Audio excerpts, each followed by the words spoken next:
আজকে আমরা সম্প্রতি দেশে বিভিন্ন জায়গায় লক্ষ্য করেছি আমার শিক্ষিত শিক্ষার্থী ভাই বোনেরা তারা একটি কুচক্রী মহলের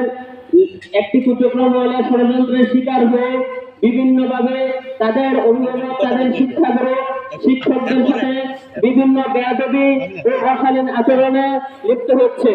আসলে এর পিছে কে বা কারা আছে সেটা আমাদের জানার বিষয়।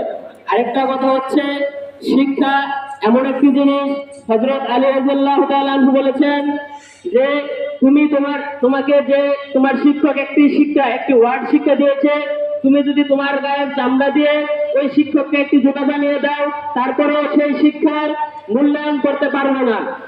শিক্ষকদেরকে আল্লাহ রাসূল সাল্লাল্লাহু আলাইহি ওয়াসাল্লাম ওইরকম একটা মর্যাদা দিয়েছে। তো শিক্ষক আমাদের সবসময়, শিক্ষক হচ্ছে একজন পথ প্রদর্শক, তারা আমাদের অভিভাবক।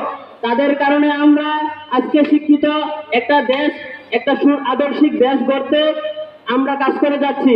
শিক্ষা আমাদের শিক্ষা জাতির মেরুদণ্ড। তাই আমি বলবো যে আমরা কোনো ষড়যন্ত্রের শিকার না হয়ে, যদি কোনো শিক্ষক, কোনো শিক্ষিকা, কোনো প্রধান শিক্ষক, কোনো অধ্যক্ষের বিরুদ্ধে সুনির্দিষ্ট কোনো অভিযোগ থাকে, তাহলে আমরা সংশ্লিষ্ট অধিদপ্তর আছে, আমাদের উপজেলা ইউনো মহোদয় আছে বা শিক্ষা অফিসারের কাছে আমরা অভিযোগ দেব। অভিযোগ দেওয়ার পরে তারা কি পদক্ষেপ নেয় আমরা অপেক্ষা করব। এবং আমি বলতে চাই, শিক্ষার্থীরা, আইন আমরা কেউ নিজের হাতে তুলে নিব না। শিক্ষকদের সাথে অশালীন আচরণ করা নিজের পিতামাতার সাথে অশালীন আচরণ করা সমতুল্য। তাই আমরা সবাই শিক্ষকদেরকে শ্রদ্ধা এবং সম্মান করব। এই বলে আমি আমার বক্তব্য শেষ করছি। আসসালামু আলাইকুম।